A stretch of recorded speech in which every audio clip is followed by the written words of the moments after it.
My name is Athena. I live in Portland, Oregon, and 6 months ago the man I loved passed away from a sudden heart attack just a few weeks before our wedding. We had been engaged for nearly 3 years. Isaac wasn't wealthy, but he saved every penny to design a ring exactly the way I wanted. Simple, elegant, with a 3-carat emerald cut diamond we picked together in New York. That ring was worth $380,000, but to me, it was priceless. I always kept it in the drawer of my nightstand, inside a black velvet box lined with white silk. I didn't wear it every day, but I would often open the box, place it in my palm, and sit there in silence. It felt like Isaac was still there, in the glint of the stone, in the tiny engraving inside the band. My only always. That Monday morning, I woke up a little late after a sleepless night. When I opened the drawer, my hand hit empty space. I froze, then leaned closer. Nothing. The velvet box was gone.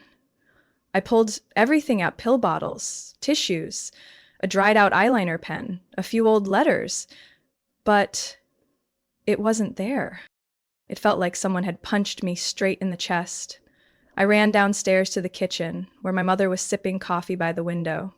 She was still in her robe, red nails polished, casually flipping through a magazine like the world hadn't shifted. "Mom, have you seen my ring?" I asked, my voice barely steady.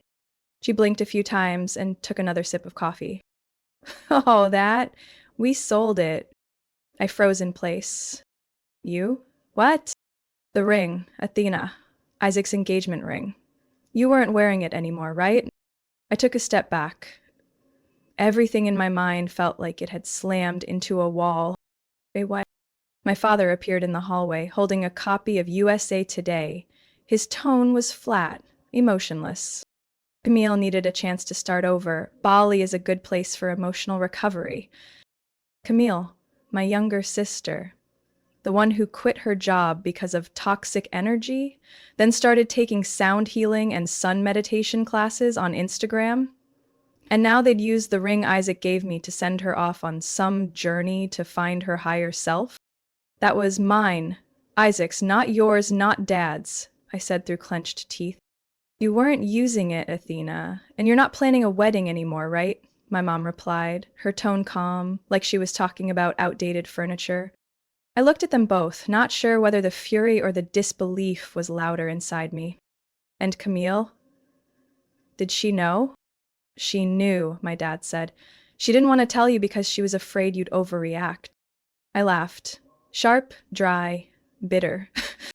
They were afraid I'd overreact to them stealing the last thing I had left of the man I loved.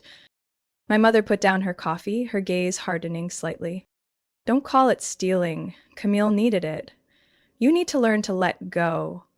It's in the past." I didn't say anything else. I turned, walked upstairs, and shut the door behind me. Empty. No tears, no screaming, just that kind of silence that smothers you. The same silence that had filled this house for years, the one that taught me sacrifice was the only way to be loved. One thought echoed in my head, over and over. They sold him. I hadn't stepped out of my room in 3 days. That little attic room filled with light, once where I used to read books and listen to Isaac play guitar, now felt like a hollow shell, soaked in rusted silence. The velvet box was gone, but in my mind I still saw Isaac's hand slipping the ring onto my finger, smiling as he said, "If one day you can't see me anymore, just look at this stone. It'll remember for me." I didn't want to check my phone, but by Wednesday night, after another sleepless night, I gave in. Notifications flooded the screen: Facebook, Instagram, TikTok. Camille Renner had just posted a new reel. "Sunrise in Uluwatu, a quiet space to hear yourself. Thank you to my family for always believing in my healing journey. Every wound needs time and light." Below the caption was a video of my sister sitting cross-legged on a bamboo hammock suspended in the forest, her hair tied high, a white flower garland around her neck. The background music was a soft, emotional piano piece. I scrolled down, trying to breathe evenly. Each new image cut a little deeper. Camille meditating on a beach. Camille drawing a mandala in the sand. Camille hugging an old elephant. Captioned, "Thank you, universe, for the second chance." Not a single mention of me. Not one word about Isaac. No one knew that the ring funding that second chance had once symbolized the love I lost. I opened the comments, praise flooded in. Thank you for the inspiration. So powerful to let go of the past, to heal. You are light in the darkness. A verified account chimed in. We'd love to have Camille share her healing journey on our upcoming podcast episode. Please check your DMs.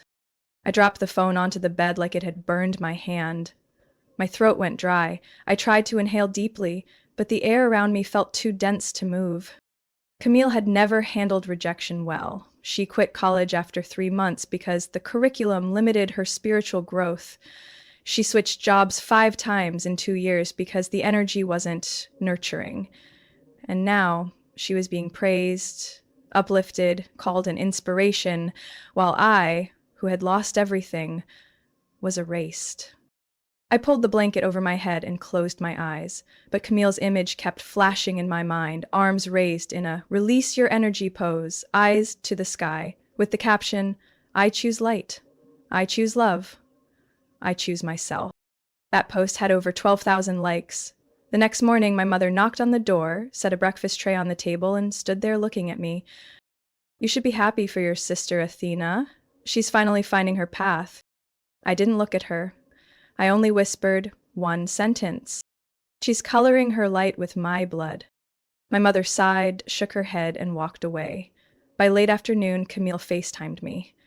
I didn't want to answer, but I did. She appeared on screen, sun-kissed skin, bright eyes, and the background of a sleek wooden villa. "Hey sis," she beamed. "Did you see my video? I just got invited to speak on the Inner Bloom podcast. I might even sign a book deal." I said nothing. Camille kept going, oblivious. "Mom said you were upset about the ring. I'm sorry if it made you uncomfortable, but I mean, you weren't really using it anymore, right? Why hold on to something tied to painful memories?" I looked directly at the screen. "You think you're healing, but you're building a palace out of other people's wreckage." Camille blinked. "You're being dramatic. I'm just living authentically. If you can't do that, don't blame me." I ended the call. My hands trembled, but not from weakness this time. That night, I opened my laptop. I started backing up everything. Old emails from Isaac, photos of the ring, appraisal receipts, pictures of the engraving inside, and the handwritten letter from Isaac's mother after the funeral. Then I created a new folder. I named it Truth. I sat in front of my computer screen, the blue light casting a pale hue across my cheekbones, reflecting back an image of myself, drained, exhausted, but more clear-headed than I'd ever been. The Truth folder already held dozens of files, the receipt for the ring from a jeweler in Soho, the email confirming the engraving inside, the scanned letter from Isaac's mother after the funeral, where she called me the girl Isaac chose with his whole life. But I knew that still wasn't enough. I needed something undeniable, not just documents, but memories, things that couldn't be faked or erased with a clever caption. I dug into the old bookshelf in the basement storage room. The scent of damp wood and old paper clung to me as I opened a cardboard box labeled Athena High School. Inside were yearbooks, a few faded t-shirts, and a small plastic container holding DV tapes, the mini camcorder kind we used to film birthdays, holidays, and school events. The old camera was still there, battery long dead, but I found the charger. When the screen blinked on and the first video began to play, I saw myself. 9 years old, wearing a yellow floral dress, sitting beside a small birthday cake in the backyard. Everyone was singing. I was beaming. Then Camille stepped into the frame. She held a bottle filled with red liquid. No one noticed. Suddenly, she poured it straight over my head, soaking the bow in my hair and staining the dress. In the video, I burst into tears. Laughter followed. My mom, my dad, Camille. No one came to comfort me. I fast-forwarded. There were more clips, more scenes like that.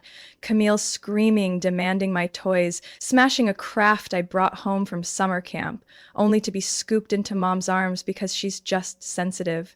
Meanwhile, I was always told, "You're the older sister, be patient." I hadn't remembered it all until I saw it on screen. The memories surged like a hidden flood. The held-in breaths. The nights I stuffed my sobs into pillows because crying makes other people uncomfortable. I copied all the footage onto my computer. The truth folder now had a new section, childhood patterns. I understood now.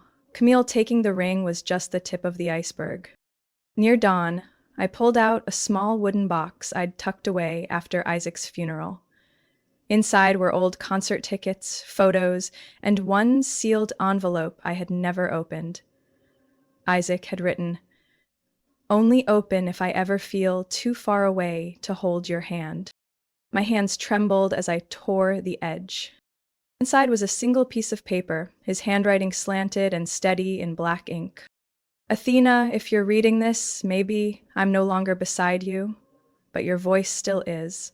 Don't let anyone take that. Don't let the love I gave you be used as a tool for someone else. You are stronger than you think." I placed the letter on the table. The tears came, not loud, not shattering. They just fell, steady and quiet, as if I was finally breathing after days of being choked. The velvet cloth that once held the ring was folded in the side pocket of my old suitcase. I found it, deep black with silver-stitched edges and a faint worn corner. I folded it carefully, placed it in a USB case, holding the full backup of all the data I had gathered. That night, I labeled a new folder on my computer, Timeline of Misuse. I was chopping vegetables in the kitchen when my phone buzzed, a text from Madison, my college friend who had been following Camille's healing journey from the start. "Athena, you need to hear this. She mentioned the ring." Below the message was a link to a new podcast episode, the title in bold. "Letting Go to Be Reborn, The Healing Journey of Camille Renner." I turned off the stove, sat at the table, and put on my headphones. A soft background melody played, peaceful, soothing. Then the host's voice came in, deep and warm. "Today we're talking with Camille Renner, a true inspiration, someone who turned loss into light." Then Camille's voice followed. "Here are things you must let go of to live authentically." I once held on to something, materially valuable, but emotionally heavy. A ring, a gift from the past, tied to grief, death, and distorted expectations. I sat upright. My heart was pounding, but my face was expressionless. I decided to release it. I no longer wanted to keep anything tied to a story that wasn't mine. And once I let it go, I felt relief. Freedom. For the first time, I was able to truly heal. The host cut in, voice full of empathy. "So you chose to leave behind what once represented a whole different life?" "Yes," Camille sighed. "My sister used to keep that ring. But honestly, she never let go of the pain. And when people cling to pain, they often become toxic. Not just to themselves, but to those around them." I took off the headphones. I didn't scream, I didn't cry. I just felt a silence inside me that seemed to drain the blood from my veins. Camille hadn't just erased me from the story. She'd rewritten the entire narrative in the colors of a hero. She turned my love, Isaac's love, into a symbol of toxicity. She used the ring to define me as someone clingy, weak, and unwilling to move on. Not once did the podcast mention my name, but I was present in every corner of the story, like a shadow twisted to let Camille shine. I opened my laptop, went to the truth folder, and created a new file, podcast_audio_evidence MP3. I downloaded the episode, carefully saving the date, link, description, and guest list. I wasn't sure if I was doing it to retaliate or simply because I refused to be rewritten. As I tagged key timestamps, my phone rang again. This time it was Alyssa, an old friend in PR. "Athena, your sister's being invited to a television series about female leaders overcoming trauma." She's trending as an inspirational speaker. I typed a few keywords into Google. Countless results popped up. Camille Renner, From Grief to Glory. The woman who chose peace over diamonds. I nearly laughed. She didn't let go of the ring. She stole it. I opened an old folder with digitized videos. One clip showed Isaac and me at our engagement party. He held up the ring, smiling brightly. She picked this stone, and I picked her. I paused a frame, Isaac's face alive, sincere. This wasn't a production, this was my life.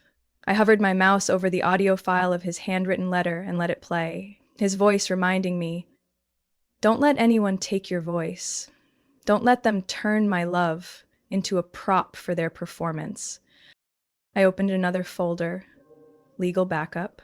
I started drafting a documentation file, pasting the podcast link, screenshots, and time-stamped Camille quotes.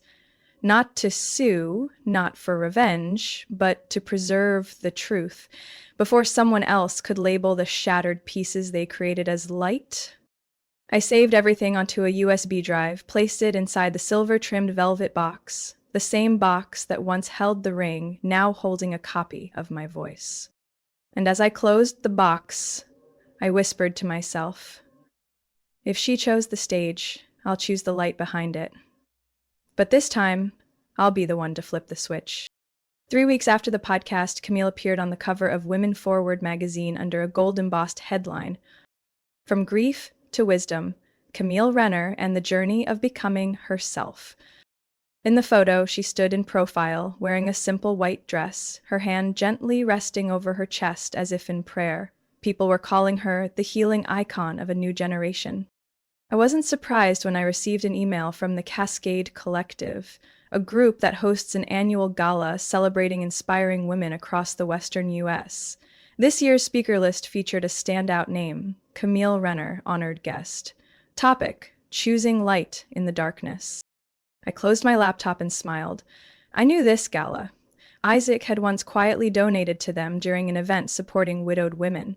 He told me, no need for credit, just make sure the echo lasts. This year, they had found an anonymous sponsor to cover the full cost of the venue, a luxurious conference center in Bellevue, overlooking the lake. That sponsor was me. I'd submitted the application under the LL Fund, short for Langford Iden, our surnames. Throughout the entire process, I kept my identity hidden, working directly with the program director, Elise, a meticulous and fair woman. I attached only one condition: permission to show a short 3-minute video from an anonymous voice during the featured storyteller slot, right before the final speaker. They agreed, no questions asked. I began recording the video in a small studio in Fremont, white backdrop, soft lighting, no effects, no music, just me wearing a black sweater, looking directly into the camera.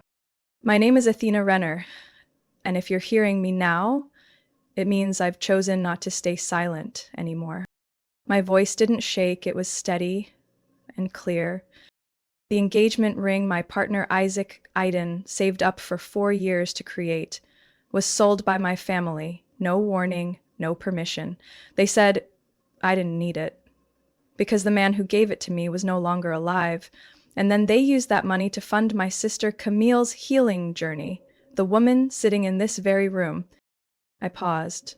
Not long, but long enough to make any future audience hold their breath. I'm not telling this story to steal anyone's spotlight. I'm saying it because light can't be built on darkness that's never been acknowledged. And love, if twisted into a tool for fame, is no longer sacred. I closed with a quote from Isaac, etched into his gravestone. Worth isn't in the applause, it's in what we hold on to when the curtain falls. I saved the video, encrypted it, and placed it on a USB, sending it along with a signed confidentiality letter to Elise. A week later, she confirmed. Scheduled exactly as requested, 8:17 p.m. before Camille Renner takes the stage. On the gala night, I didn't dress to stand out. A dark navy high-neck dress, hair tied back, no lipstick. I went alone, no name badge, no check-in at the front desk. I sat in the very back row near the exit, where no one would notice. Camille took the stage at 8 o'clock, white dress, soft curls, the spotlight casting a warm glow around her like some kind of blessing. Her voice was low, well rehearsed. I once held on to objects filled with negative energy, keepsakes that seemed valuable but were really chains, and I let them go. The audience nodded. Some teared up. I didn't react. I only checked the time, 8:16. 1 minute later, just as Camille prepared to close with "I chose light," the auditorium dimmed. The LED screen behind her went black. Then my voice filled the room, bright, unmistakable. The room froze. Every whisper died. When I spoke of the ring, when I said Camille was in the room, not naming her, not pointing, silverware stopped clinking against glasses. I saw my mother in row 3, face pale. Camille stood frozen, hands clenched tight. A bead of sweat slid down her temple. When the video ended, no one clapped. No one spoke. I rose quietly and walked to the exit as the event coordinator stammered on stage. We'll take a 10-minute intermission before the next segment. I didn't look back. The breeze off the lake was cold and clean. I placed a hand over my purse, where the USB still rested inside its silver velvet lining. For the first time in months, my heart felt quiet, but whole. The next morning after the gala, my phone buzzed nonstop like there was a fire in the house I didn't know about. Texts, alerts, emails, every app blinked red. I hadn't touched a single one. I made coffee like I always did, sat at the kitchen table by the window, and waited for the cup to cool. When I finally opened Instagram, I saw exactly what I had predicted, but still found it hard to believe. Camille Renner, story 1/4. She was crying. Real tears, no makeup, eyes puffy, the camera angle shaky, like she'd just dropped the phone and picked it back up at the perfect moment. I never thought my sister would do that. Camille's voice cracked, her hand over her heart like it had just shattered. In front of hundreds of people. And record it too. I stared at the screen, eyes steady. The next story showed her in the car, tears streaming down. All I ever tried to do was live authentically. I never named names, I never attacked anyone. I chose silence, but apparently, envy never stays silent. View count, over 300,000. The comments flooded in under the next post, a black and white image with the caption, "I'm hurt, but I won't fall." No one deserves to be attacked like that, Camille. Your sister sounds toxic. Keep shining, don't let darkness win. A short article from Seattle Daily reposted the gala clip under the headline, "The Darkness Behind the Light, Speaker Exposed by Sister During Event." No one asked for context, no one cared about the full story. By 10 a.m., I got a message from Mom. "You just destroyed this family, hope you're proud." Then an email from Dad, just one line. "Silence is also a form of kindness, Athena." I didn't reply. I didn't delete the messages. I printed them out. I printed the article. I printed Camilla's podcast blurb. I printed the hateful comments aimed at me from her followers. Then I printed the full transcript of her recent podcast. Every line Camille said, every embellishment from the host, every veiled jab at me with phrases like, "They never want you to escape the shadow they built around you." I placed everything in a clear plastic folder, labeled it by hand, a distortion, not to attack, not to retaliate, just to remind myself I'm not crazy, not imagining this, and not alone. That afternoon, Elise, the gala program director, called. Her voice was calm but firm. "Athena, I want you to know we stand by the truth. We're not taking down the video, and if Camille chooses a media response, that's her call." I thanked her and hung up. I didn't mention I still hadn't watched the gala video. I didn't need to. I had lived it. An hour later, Madison texted. "Camille's going live tonight to set the record straight. Looks like she's got people helping her protect her image." I replied, "I don't play the image game. I just hold on to what they tried to bury. That night, I didn't watch the live stream. Instead, I worked in my small office, reviewing the scanned documents related to the ring. I labeled everything clearly, from when Isaac commissioned the design, chose the stone, to the final receipt, 3 months before he died. I opened the silver velvet box in the left drawer, the USB still inside, along with Isaac's handwritten note. If someone tells your story wrong, don't scream. Just tell it again clearly enough for the truth to hold. I folded the note back into place, then I wrote at the top of the folder, I don't need to be believed, I just refuse to be rewritten. I shelved it between 2 books, Legacy and Loss, and The Weight of Silence. As the sky turned rainy, I brewed a second cup of ginger tea, opened the window, and let the night air in. I didn't fight the media storm, I just stood still until it passed. That afternoon, the rain in Seattle was steady and soft. I drove through glistening streets, the windshield wipers ticking like a countdown in my chest. My destination, the old house in Lakewood, the one I grew up in and slowly disappeared from. I didn't text ahead, didn't knock. The front door was slightly ajar, as if someone had been expecting me, or maybe they just didn't think I needed to be invited anymore. Inside, the familiar scent of air freshener still lingered, but everything looked like a stage with a new set. Photos of Camille were everywhere, from the dining table to the TV stand, her smiling, doing yoga, giving speeches. Even a framed clipping labeled Woman of the Year. I placed my handbag on the sofa. Inside, a silver velvet box and a file folder containing the podcast recording, transcript, photos of the ring, and receipts. Camille stepped out from the kitchen holding a mug of chamomile tea. Her hair was neatly tied up, wearing a hoodie that said grace over guilt. When she saw me, she paused mid-step. Oh, I didn't think you'd ever come back. I said nothing. I pulled the velvet box from my bag and placed it on the table. I'm not here to apologize, and I'm not here to listen to your excuses. Camille set her tea down, exhaling like she was bracing for an interview. If you're here because of the video, then I think you're misunderstanding. Everything I said was how I truly felt.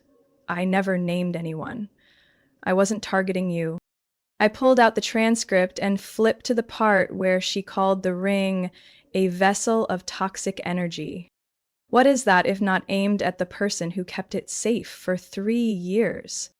Camille stiffened. I laid down something else, a printed copy of Isaac's handwritten letter. You have the right to heal, Camille, but no one has the right to build a monument to themselves on someone else's pain. The room fell silent. Just then, my mother stepped out from the hallway. She was wearing a faded gray cardigan, still holding a dish towel. Athena, why are you here? We were just starting to find peace again. I looked straight into her eyes. Peace for who? For the daughter you praise, or the one you pretend never existed? My mother frowned. Don't say I never loved you. I let out a soft laugh. Not because I was amused, but because I'd heard this line too many times. You loved the silent version of me, the one who endured, who never spoke up, who gave everything to Camille. But I'm not her anymore. My mother stepped closer, lowering her voice. We're still family. Blood doesn't change. Took a long, steady breath. No anger, no trembling. We may share blood, but respect isn't genetic, and I'm not staying in a place that only holds me by blood. I looked at Camille one last time. I'm not here to ruin you. You're doing a fine job of that yourself. I picked up my bag and walked toward the door, but then I paused and turned back slightly. That velvet box used to hold the ring Isaac gave me. Now it holds the truth you tried to erase. If you've got any courage left, open it. I opened the door. A cold gust rushed in, carrying the scent of rain and damp earth. My mother didn't call me back. Camille didn't say a word. The door closed behind me. Not slammed, not yanked. Just a soft click, final, like closing a chapter I should have ended long ago. I walked to my car, turned on the headlights, and let the wipers resume their rhythm. Steady, resolute, just like me now. 3 months after I walked away from the house in Lakewood, I signed a lease for a small storefront on Main Street in the town of Ashland, Southern Oregon. It was a place Isaac once said he'd love to settle down in when we passed through on a road trip. He told me, "If one day we're tired of the world, let's come back here and make something with our hands. Something beautiful and slow." I named the studio Aiden and Athena. No embellishment, no clever tagline, just a simple name, like the life I was rebuilding. Not about loss anymore, but about continuation. There was no grand opening, no red ribbon, just sunlight slicing through the glass window, dancing across empty silver trays, and the fresh scent of pine wood. On the first day, I laid out each tool by hand: the stone grinder, the torch, the kiln, the engraving pliers, and the magnifying glass Isaac gave me on our first Christmas, along with a handwritten card that said, "To see the smallest things is the deepest way to love." I hung only one photo on the wall, a black and white shot of Isaac leaning in to fix a ring box hinge, his hair tousled, hands covered in sweat, eyes still glowing. Below it was a thin steel plaque, crafted with memory, not for memory. The first collection I made was rings, simple, but each had a white daisy pattern etched on the inside, not visible to others. You had to look closely, carefully to see it. On Saturday afternoon, a woman in her 70s stepped into the store, holding an old pendant. "I want to have this recast into a ring, for my right hand close to my heart, not dangling from my neck anymore." I asked her, "What did it used to be for you?" She replied, "The only photo I have of my husband in uniform, taken the day before he left. They sent it back to me 3 months later." I nodded and said, "I won't make it prettier. I'll keep it exactly as memory shaped it, just add a way for you to carry it without the weight." She smiled, then whispered, "My daughter follows you online. You're the one who stood up at the gala last year, right?" I paused, then said, "I didn't stand up to be seen, I stood up so I wouldn't be stepped on anymore." By the second week, I placed a display case in the center of the shop. Inside was the old silver velvet cloth, the one that once held Isaac's ring, then later carried the recording of truth. On top of it sat a single ring, no gemstones, just a smooth steel band with 2 words engraved on the outside. Still here. A small card beside it read, "This ring is not for sale, because it cost everything to create. Sometimes people ask to buy it. I just smile and say, if you know who you are, you won't need to own it." One late afternoon, Madison stopped by. She brought vanilla lattes and a folded newspaper. Front page, Studio Athena, reborn from the silent. The article told the story of my journey. No scandals, no clickbait quotes, just slow, respectful words. "Will you do a TV interview?" Madison asked, sitting on the leather stool by the counter. I shook my head, smiling. "I've got my stage, but I choose to stand beneath the spotlight now, not in the middle of it." The breeze outside gently stirred the curtain. Golden light spilled across the floorboards, like a parting greeting from a past already forgiven. I stepped outside, flipped the open sign on the door, and walked back in to turn on my desk lamp. I'm not being sold off anymore.